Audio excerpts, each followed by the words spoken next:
हाँ बच्चों, अभी क्या है, लास्ट फेज क्या है अपनी डिवीजन की, टेलोफेज। कौन सी फेज है, टेलोफेज। हम लास्ट में एनाफेज का डिस्कशन किया था। चलिए, एनाफेज बनाई थी लास्ट के अंदर कुछ इस टाइप से कि ये क्रोमोसोम कहाँ आ चुके थे, पोल के ऊपर आ चुके थे, यहाँ पे क्या थे, सेंट्रियोल थे, ये अटैच थे। ये मैं क्या बना रहा हूँ, लेट एनाफेज जो लास्ट क्लास के अंदर डिस्कस किया था। ये लो, यहाँ पर तक ये कंडीशन अपन देख चुके थे। अब इसके बाद कौन सी आ रही है, टेलोफेज। कौन सी आ रही है, टेलोफेज। और टेलोफेज के लिए एक लाइन लिख रहा हूं मैं, ध्यान से, रिवर्स प्रोफेज, बस खत्म, टाटा बाय बाय, गया। क्या, रिवर्स प्रोफेज। रिवर्स प्रोफेज का मतलब समझ गए, जो प्रोफेज में हुआ था जस्ट उसका उल्टा। नोट्स में पीपीटी की फॉर्म में मैं ग्रुप पे डाल दूंगा, पॉइंट उनसे देख लेना। इवन एनसीईआरटी के अंदर वही चीज ध्यान रखनी है, एनसीईआरटी के अंदर सारी चीजें मिलेगी, तो डायग्राम बना के एनसीईआरटी को रीड करना, मजा आ जाएगा, हर एक पॉइंट क्लियर होगा। चलिए, रिवर्स प्रोफेज क्यों बोला, सबसे पहले तो क्या होगा, वहां पर क्या हुआ था, क्रोमोसोम का कंडेंसेशन स्टार्ट हुआ था।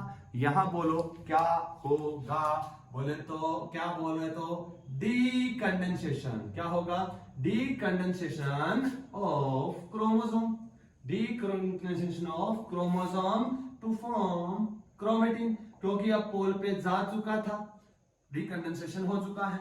और एक इंपॉर्टेंट लाइन जो ध्यान से सुनिएगा, जो एनसीईआरटी में लिखी हुई है, chromosome lost their identity, chromosome lost their identity or individuality, chromosome lost their identity or individuality as discrete element, discrete element। बाकी एनसीईआरटी पढ़ोगे सब लाइन मिल जाएगी कि क्रोमोसोम ने क्या किया, अपनी आइडेंटिटी खो चुका है एज ए क्रोमोसोम। पहले डिस्क्रीट का मतलब क्या था, अलग से हम आइडेंटिफाई कर पा रहे थे ये क्रोमोसोम है, अब वो क्रोमेटिन में कन्वर्ट हो चुका है, अब वो क्रोमोसोम नहीं रहा, अब वो क्रोमोसोम नहीं रहा।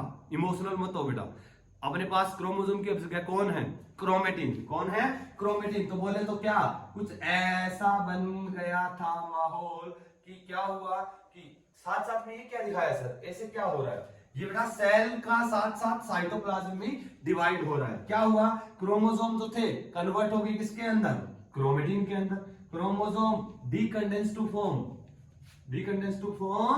Chromatin, decondense to form chromatin.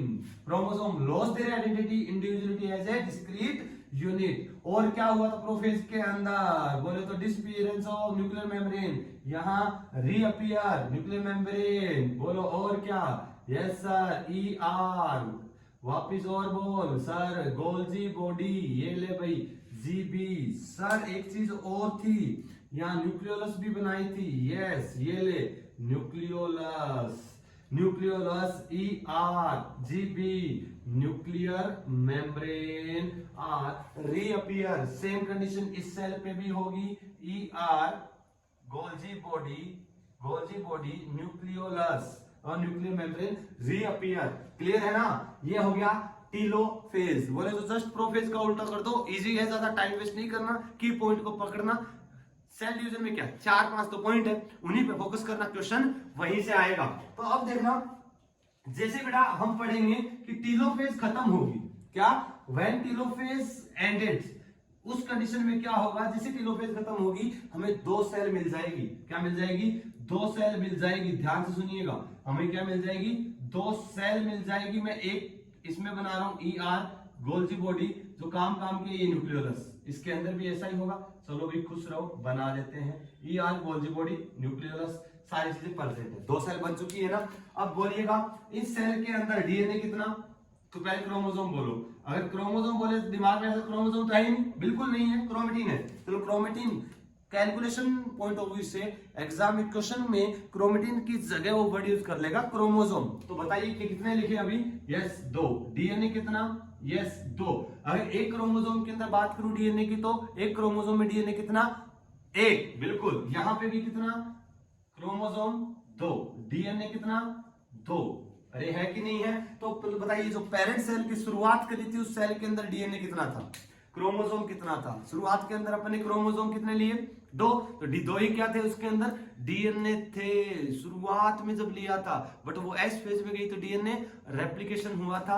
Chromosome 2 थे बट डीएनए 4 थे, और जो पेरेंट सेल हमने ली थी उसके जैसी 2 आइडेंटिकल सेल बन चुकी है at the end of the telophase. तो यही तो क्या होता है माइटोसिस। माइटोसिस में 2 सेल बनती है एक सेल से, both cell are identical to their parent cell. अभी देखा 2 सेल बना दी सर टेलोफेज में, तो हमने देखा कि karyokinesis followed by cytokinesis. Yes, जब कैरियोकाइनेसिस हो रहा है तो साइटोकाइनेसिस, हमने क्या बोला प्रोफेज के अंदर एक लाइन मैंने बोली थी, क्या तुम्हें याद है? क्या बोली थी बताइएगा?